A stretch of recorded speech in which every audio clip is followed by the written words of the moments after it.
Alright, what we're gonna do now is we're going to, the push land is pretty much the same aspect, except it doesn't pull it up, it pulls it down, or pushes it down. Smooth will get rid of any unwanted wrinkles in your land, which that'd be good for hills, not so much valleys, mountains, stuff like that. Your flatten tool. This is a fun tool to use. It makes for easy editing, quick and fast. Like, let's say a riverbed. Let's scroll our mouse wheel down. It'll move that blue square up or down. So scroll it down by rolling back. Reset our camera. Take that down a little bit. Let's see how it pushed that down. And as you can see, that's a pretty deep valley. With something like that, you can put like cliffs right here. Maybe put some steps. How you get down there or how you get up from there. However you want to do it. Me, myself, I use it for riverbeds, and then I take the smooth tool and there you go. You got a nice hill. You just got to make sure whenever you slope it down that you go a specific range, because RealmCrafter hasn't got that good of walking type of animations for it, for the models anyway, because whenever you go downhill, you bounce. You bounce down hills. Going up hills, as long as you're walking, you're fine. You run, you bounce a little bit, but going down, you bounce a lot. Model brush, this right here is used for that. Which, model brush, you go into model, load a model, like a tree, a rock, mushrooms, stuff like that. Trees and plants. I got a lot of models. I think 30,000, close to.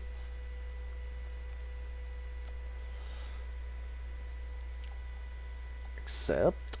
Okay, now before we add it, I'm just going to show you this. I don't do it because I never have success with the models. Model move and scale. This will move it up, this will move it down, left, right.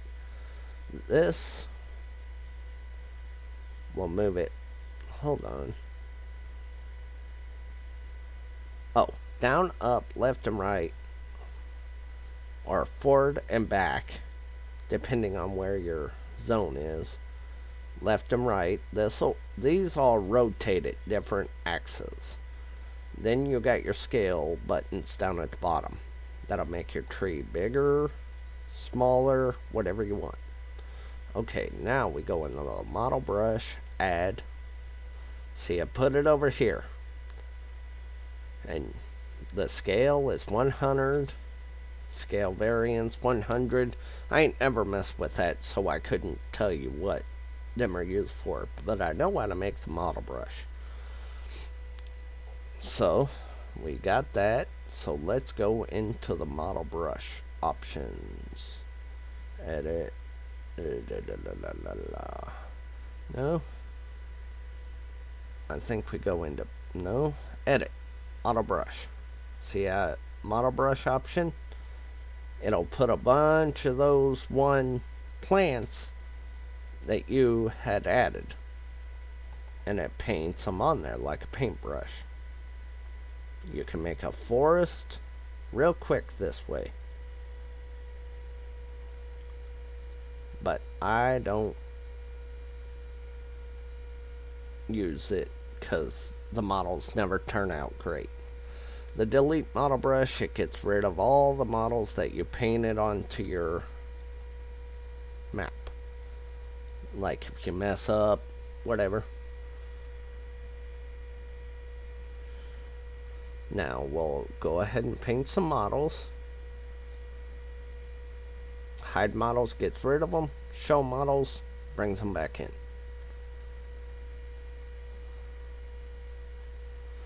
And by the way, sorry for the short videos. I haven't got the full version of Bandicam yet. I'm just recording 10 minutes per video.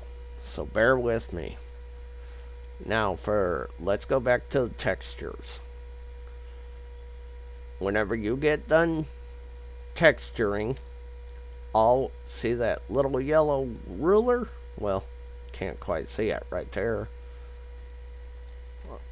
You want to take your camera speed down, definitely.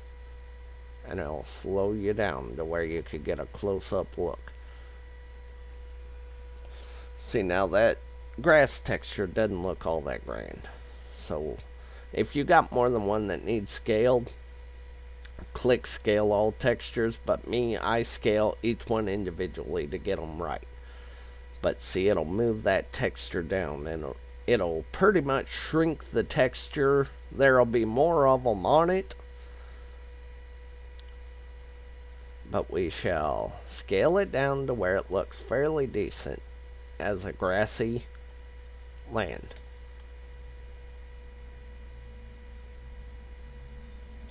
After you have done all your editing, you can mess with these tools. I can't give you any info of how they work or whether they're worth using. Now we're going to go back to paint, and I'm going to show you an interesting tool. It's called the Paint Hole tool. Now what this does is it uses a texture, I call it the purple hole. And you paint it on there. This looks black because of that blue undertone of that area. Now what this does, the program itself reads this as empty space. So whenever you export it, you go into your GUI and it's just that big hole right there, which could be awesome for caves.